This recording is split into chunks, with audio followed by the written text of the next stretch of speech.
Hello everyone. Today I'm going to talk about the JavaScript cookies. By the end of this video, you will understand what is JavaScript cookie, why do you need one, how do they work, and how you can manage one in your web application.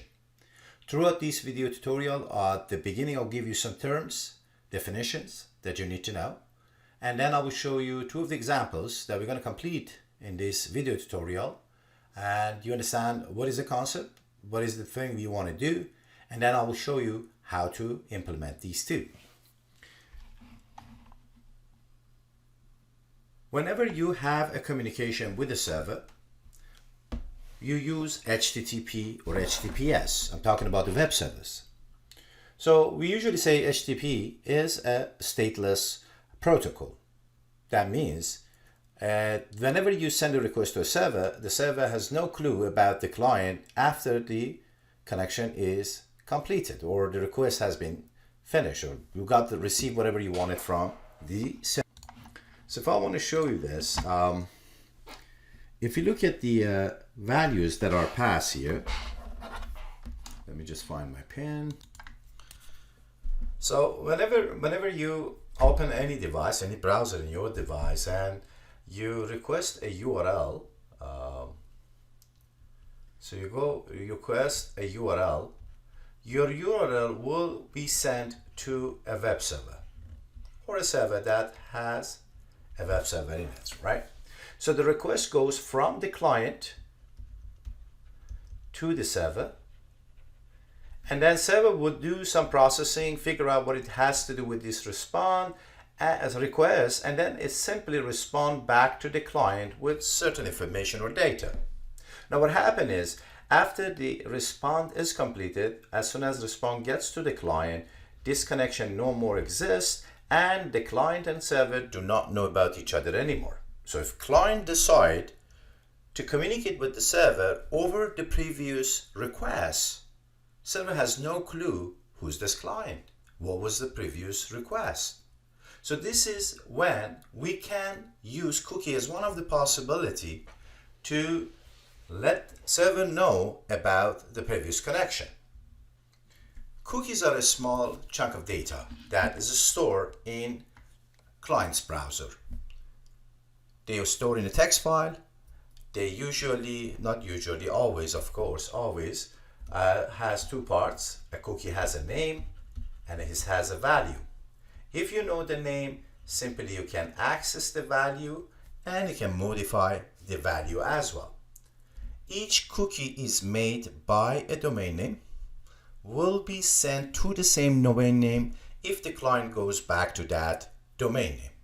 There is a limit by amount of time cookie can store information in client's computer, and there is a limit on the number of cookies a domain can make.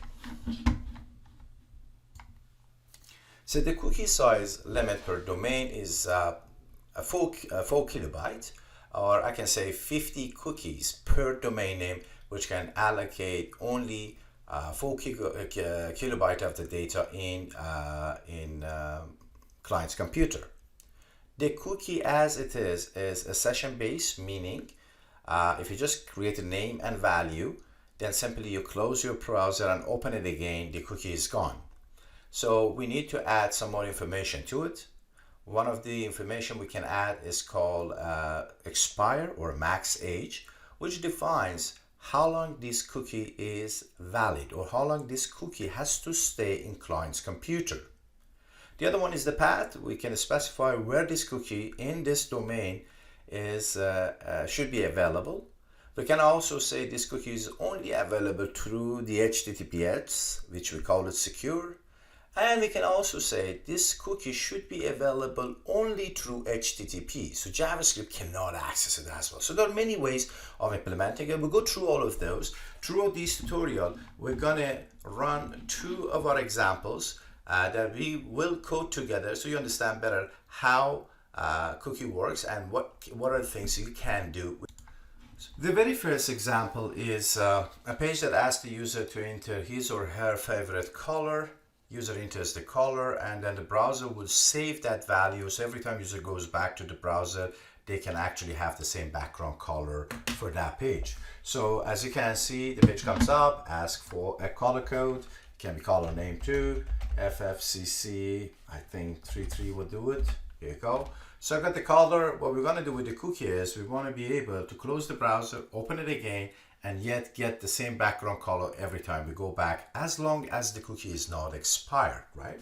The second one I want to go ahead and do is this one, F2. So what it does is it keeps track of number of times you visited this page. So every time you refresh the page, it actually will go and add 1 to the value of the cookie. Let's go ahead and see how we can manage our cookie through Chrome browser as well. Just right click, go inspect element, and you need to go to the application tab, and that is where you can actually see the cookies. You see where it says storage, local storage, and so on.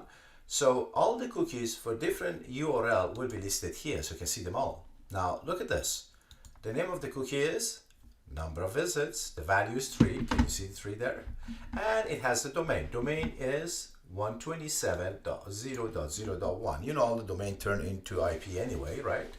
And then you have the path where this is valid. So if you see a slash, meaning this is the root, anything from the root on, any subdirectory in that domain will be able to access this. And then you have expiry date or max age, which says when this cookie is not valid anymore, meaning I do not want you to keep track of the background color or number of visits anymore. So that's what you do. Then we have the secure, the size of the cookie. It specifies what is the size or content that you hold in that text file or inside the cookie.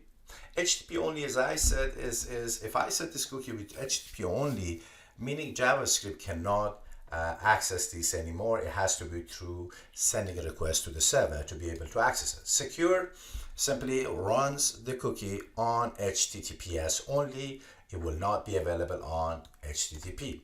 So I'm going to divide this video into smaller pieces so that you can simply focus on different part of this tutorial and you can understand it better.